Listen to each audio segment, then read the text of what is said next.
العيان دايما بيسال، مش هو اللي بيسال، ممكن اهله يسالوا السؤال ده. والحقيقه السؤال ده مهم دلوقتي جدا، محتاج حلقه لوحده.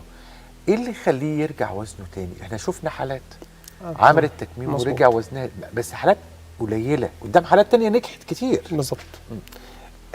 احنا بنقول ان اسباب زياده الوزن بيبقى اهم سبب ليها اللي هو اختيار العمليه الخاطئه. لو العيان مثلا اكله معتمد على الحلويات الكتير وانا عملت له تكميم، هينزل في الوزن بس بعد سنتين وثلاثه زي ما بيقولوا الطبع غلاب، هيرجع على طبعه تاني وهياكل حلويات، فممكن يرجع يزيد في الوزن. فاختيار العمليه المناسبه لكل مريض في الاول هي دي النقطه الاساسيه، هي دي المين ايشو زي ما بنقول، هو دي اهم حاجه.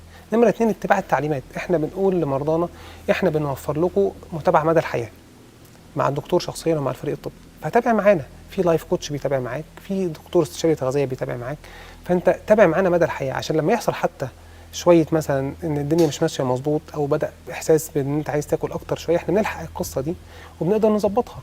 فاتباع التعليمات والارشادات، وان هو يمارس رياضه. الحاجه الثالثه انه يمارس رياضه بانتظام. احنا بنقول للعيانين بتوعنا بعد اول شهر او بعد شهر ونص من العمليه تقدر تمارس رياضه واحده واحده، بحيث ان انت يبقى عندك معدل الحرق بيزيد وفي نفس الوقت بتاكل اكل صحي. يبقى احنا قلنا من الاول اختيار العمليه، المتابعه مع الفريق الطبي المتخصص، وممارسه الرياضه، دي بتقلل جدا جدا جدا موضوع رجوع الوزن تاني. فالعيان لما بيتابع هذه التعليمات بتبقى الدنيا ماشيه كويس خالص.